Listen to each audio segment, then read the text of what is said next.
मागील 17 वर्षापासून सुरू असलेल्या मुंबई गोवा महामार्गाचं काम अजूनही सुरू आहे।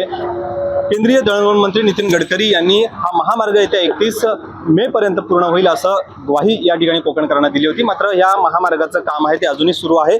सध्या मुंबई गोवा महामार्गावरच्या माणगाव आणि इंदापूर बायपास जवळचं आपण जर हे चित्र बघितलं तर अनेक भागांमध्ये जे ब्रिजेस आहेत त्या ब्रिजेसवरचं काम आहे ते सध्या सुरू आहे आणि त्यामुळेच हा महामार्ग आहे तो पूर्ण होण्यासाठी या ठिकाणी विलंब लागलेला आहे। आपल्यासोबत राज्याचे रोजगार आणि फलोत्पादन मंत्री भरत गोगावले आज देखील या महामार्गाची पाहणी करतात। शेट, सध्या काय परिस्थिती आहे महामार्गाची आणि कोकणकरांना कधीपर्यंत? आता आम्ही अधिकाऱ्यांना आणि आमच्या ठेकेदार आमचे कार्यकर्ते प्राधिकरणांना घेऊन ही पाहणी करतोय। मगाशी रेल्वेवाल्यांनी जी काय त्यांची MSCBची लाईन होती विद्युत वाहिनी ती टाकून पूर्ण केलेली आहे त्यांच्या पद्धतीने। आता आमच्या ब्रिजला काम करायला मोकळीक मिळालेली आहे।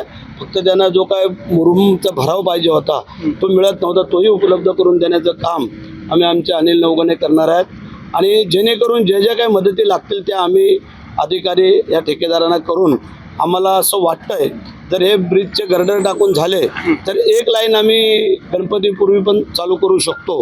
आणि पावसाच्या वातावरणावरती शेवटी अवलंबून आपल्याला माहिती आहे कोकणातला पाऊस हा मोठा असतो, भरपूर असतो, परंतु तरीही आमचे अधिकारी आणि ठेकेदार फुल प्रयत्न करत आहेत। आणि जरी थोडं फार लेट झालं तरी गणपती नंतर पण आम्ही ते चालू करू। आणि आत्ता जे काही गर्डर ठेवण्यासाठी त्यांना एक जागा उपलब्ध करून पाहिजे होती ती पण आमचे काही कार्यकर्ते करून देत आहेत। आणि मग राहिला प्रश्न त्यांना इतर मग कुठलीच कोणाची अडचण नाही, कुठल्या शेतकऱ्याची नाही, गाववाल्यांची नाही, कोणाची नाही, कारण आम्ही त्यांना सुरळीत काम करून देण्याचा प्रयत्न करतोय आणि म्हणून करता हे काम त्वरित होईल असं आम्हाला वाटतं। पुढची डेडलाईन तुमच्या माहितीप्रमाणे काय असेल? मी आता अधिकाऱ्यांनी सांगितल्याप्रमाणे जर हे गर्डर टाकून आता या 1-1.5 महिन्यात झाले तर मग आम्हाला गणपतीपूर्वी एक लाईन चालू करू शकतो आणि नाही झाले तर पाऊस उघडल्यानंतर पूर्ण करू।